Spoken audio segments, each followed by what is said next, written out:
કરી લે તારા વિચારોનું દર્શન, થશે તારા જીવનનું સર્જન. કરી લે તારા વિચારોનું દર્શન, થશે તારા જીવનનું સર્જન.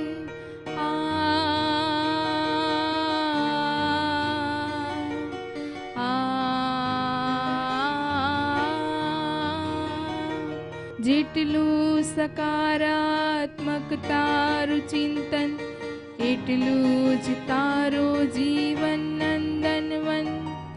જેટલું સકારાત્મક તારું ચિંતન, એટલું જ તારું જીવન નંદનવન. કરી લે તારા વિચારોનું દર્શન, થશે તારા જીવનનું સર્જન. કરી લે તારા વિચારોનું દર્શન, થશે તારા જીવનનું સર્જન.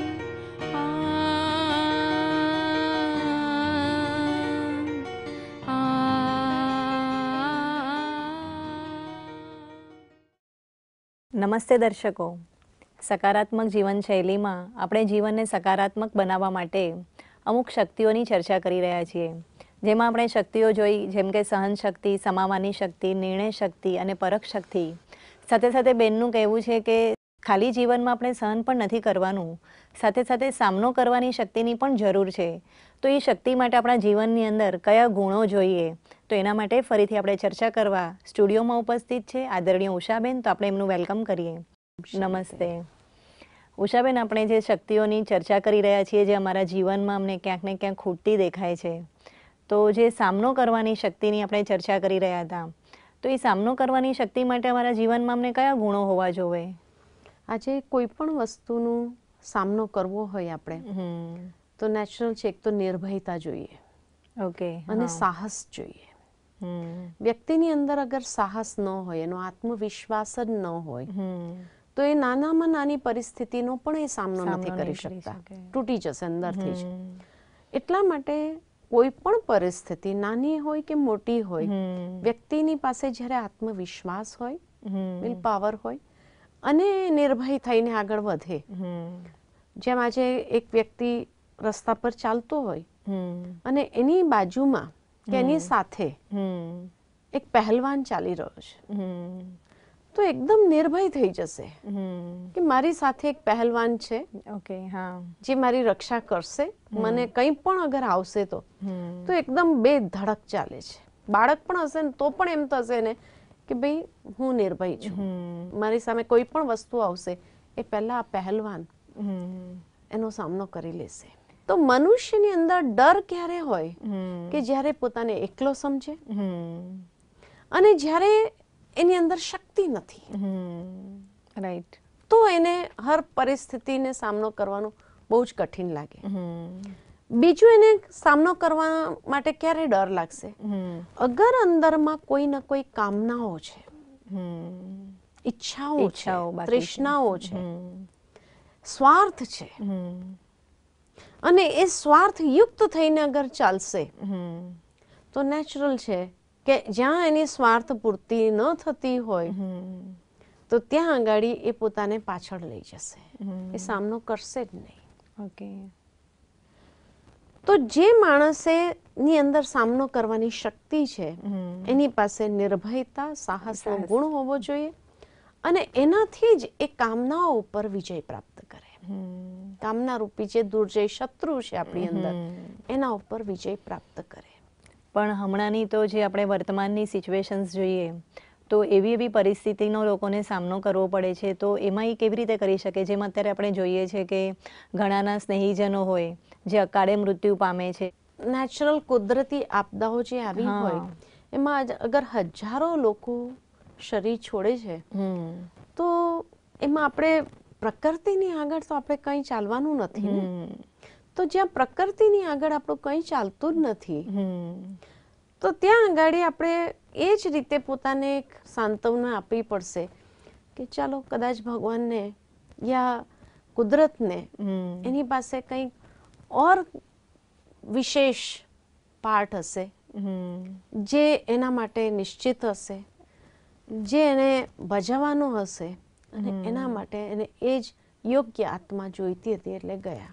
એટલે ત્યાં પણ એક આધ્યાત્મિકતા જરૂરી આધ્યાત્મિકતાની જ આવશ્યકતા છે. જેમ કહેવાય છે કે ભાઈ ગીતાની અંદર મહાભારતના સમયે પણ જ્યારે અર્જુનનો મોહ જાગૃત થયો અને એ મોહ એના પિતામહ કે ગુરુ દ્રોણાચાર્ય કે એ લોકોના માટે નહોતો, કારણ કે એનો સામનો તો એણે એકવાર પહેલા પણ કરી દીધો હતો, પરંતુ એ જે મોહ હતો એના પુત્ર પૌત્રો માટે હતો.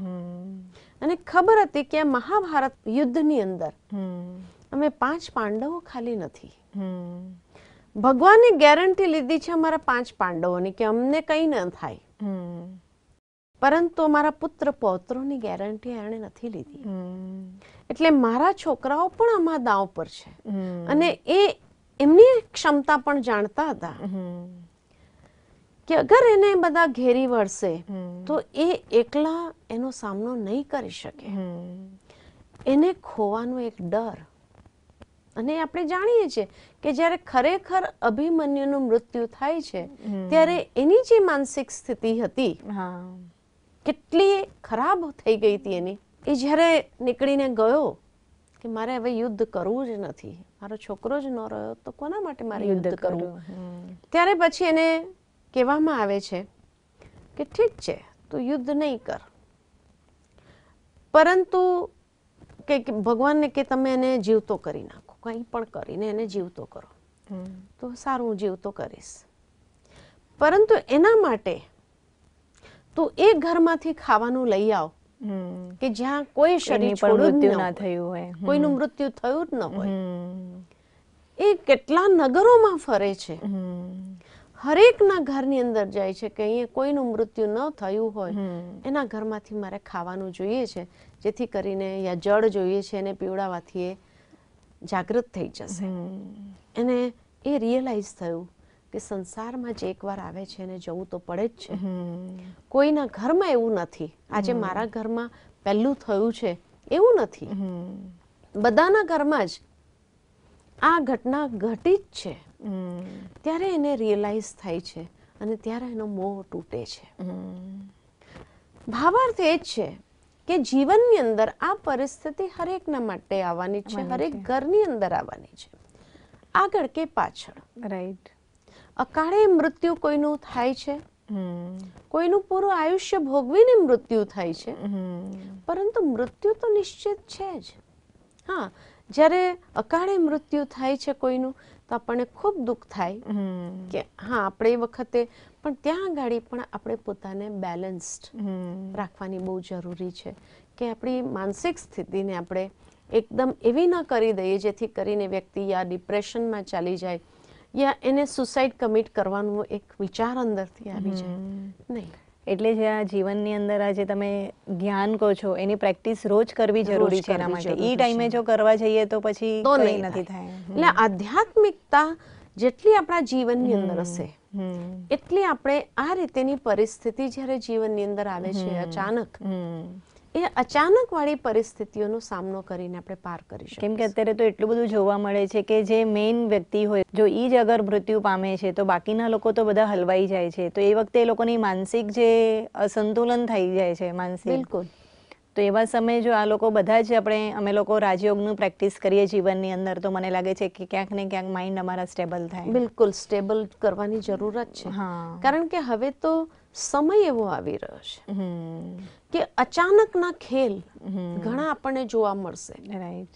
એટલે એ અચાનકના ખેલના સમયે કમસે કમ આપણી અંદર એટલી શક્તિ હોય કે આપણે એ પરિસ્થિતિને પાર કરી શકીએ, યા એ પરિસ્થિતિના સમયે આપણે એકદમ નિર્ભય થઈને એક સ્ટેન્ડ તો લઈ શકીએ, હે ને?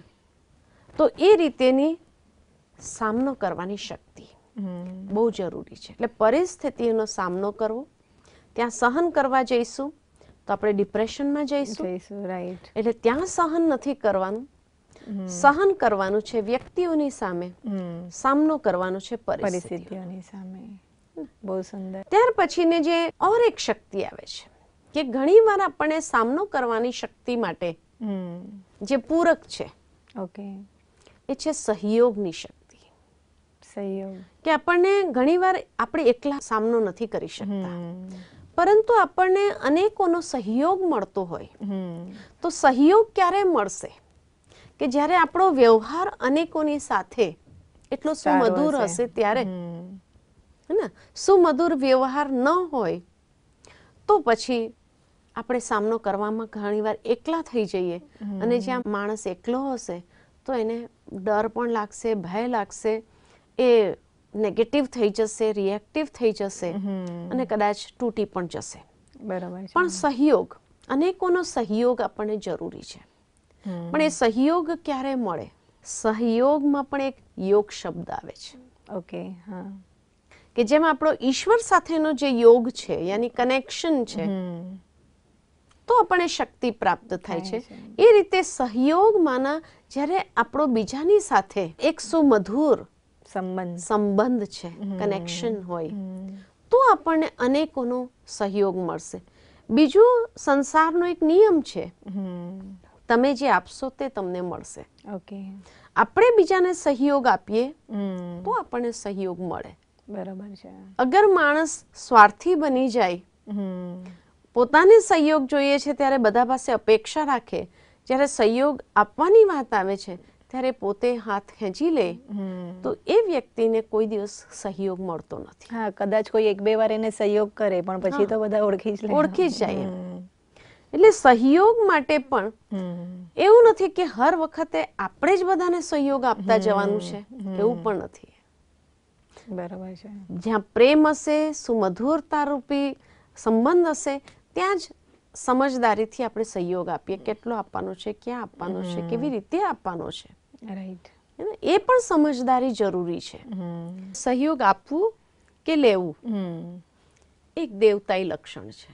ન આપવું કે ન લેવું એ આસુરી લક્ષણ છે. એટલે કેવી રીતે સહયોગ ન લે? મતલબ સહયોગ તો આજકાલ બધા લે જ, પણ ઘણીવાર તમે જેમ કીધું કે ઈગો હર્ટ થાય એમ. હા, પણ એ દેવતાઈ લક્ષણ અને આસુરી લક્ષણ સાથે એનું શું કનેક્શન?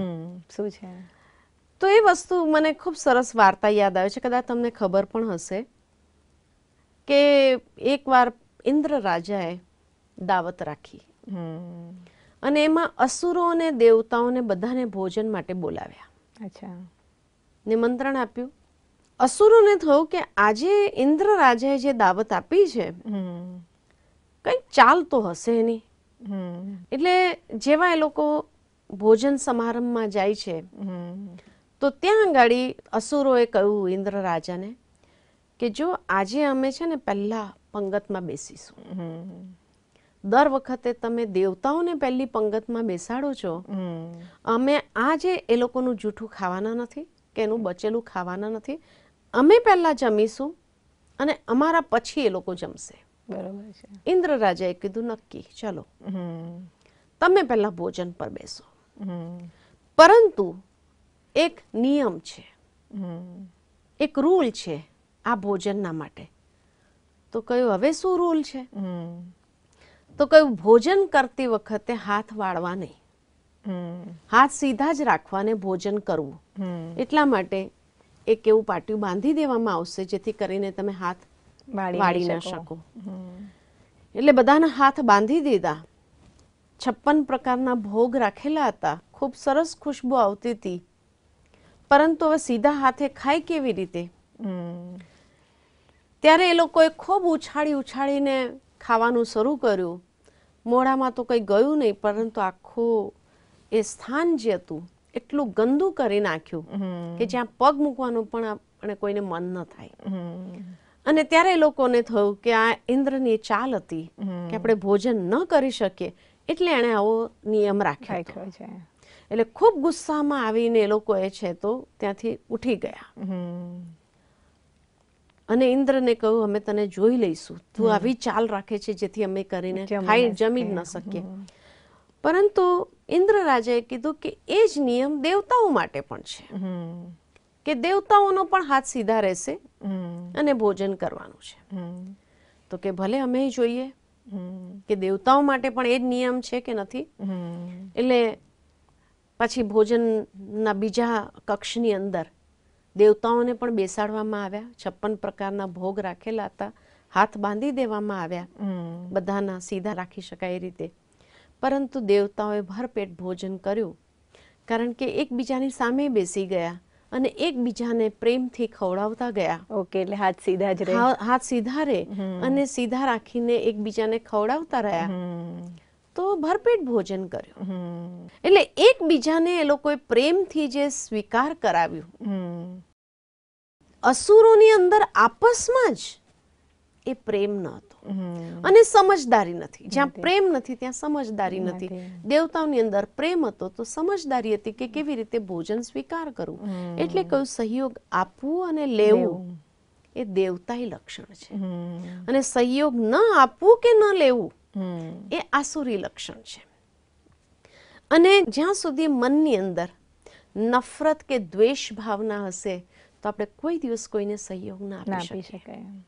એટલે જ્યારે સહયોગ આપવાનું શરૂ કરીએ પ્રેમ અને સમજદારીથી, ત્યારે કહેવાય છે નફરત અને દ્વેષ રૂપી દુર્જય શત્રુ પર આપણે વિજય પ્રાપ્ત કરીએ છીએ. નફરત નીકળતી જાય, ધીરે નીકળી જાય છે. હા, કોઈની સાથે પણ નફરત હોય, પરંતુ એકવાર કોઈ વસ્તુમાં એને સહયોગ આપીને તમે જુઓ, એને પોતાના ઉપર શરમ આવશે કે આજ સુધી મેં એની સાથે દુશ્મનાવટ, આટલો નફરતપૂર્ણ વ્યવહાર કર્યો, છતાં પણ આજે એ મને સહયોગ આપે છે. અને તમે જોશો એવા ઇન્સ્ટન્સીસ દુનિયાની અંદર પણ કેટલા વર્ષોની એ લોકોની અંદર આપસમાં એકબીજાની સાથે વાતો ન કરતા હોય, પરિવારના સદસ્ય હોય કદાચ, પરંતુ અગર કોઈ પરિસ્થિતિ આવી અને એક વ્યક્તિના મનની અંદર એ ભાવના જાગૃત થાય, આખરે પણ તો અમારા પરિવારનો એક સદસ્ય છે, નફરત એને રાખવી હશે તો ભલે રાખે, આ સમય મારે એને સહયોગ આપવો છે.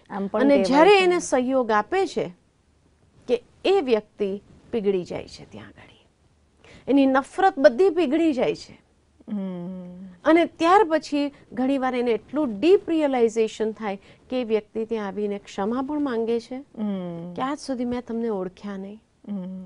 અને ફરી પાછા ઘણીવાર એ તૂટેલા પરિવારો મળી જાય છે, એકબીજાની સાથે જોડાઈ જાય છે. એટલે જ્યાં સહયોગ તમે આપીને જુઓ, કેટલા વર્ષોની નફરત ખતમ થઈ જાય છે.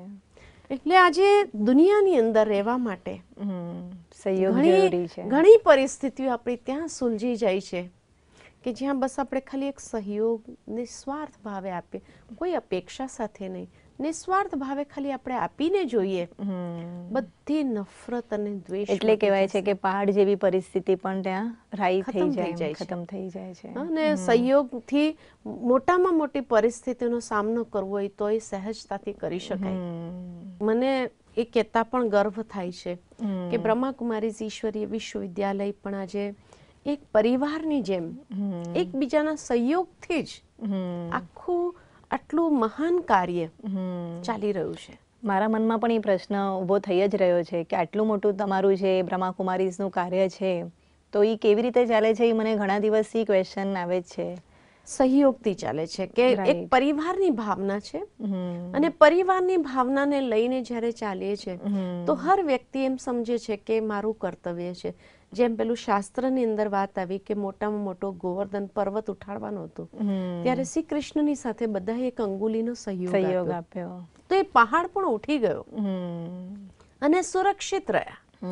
એ જ રીતે બ્રહ્માકુમારીઝ ઈશ્વરીય વિશ્વવિદ્યાલય પણ સહયોગના આધારથી જ ચાલે છે.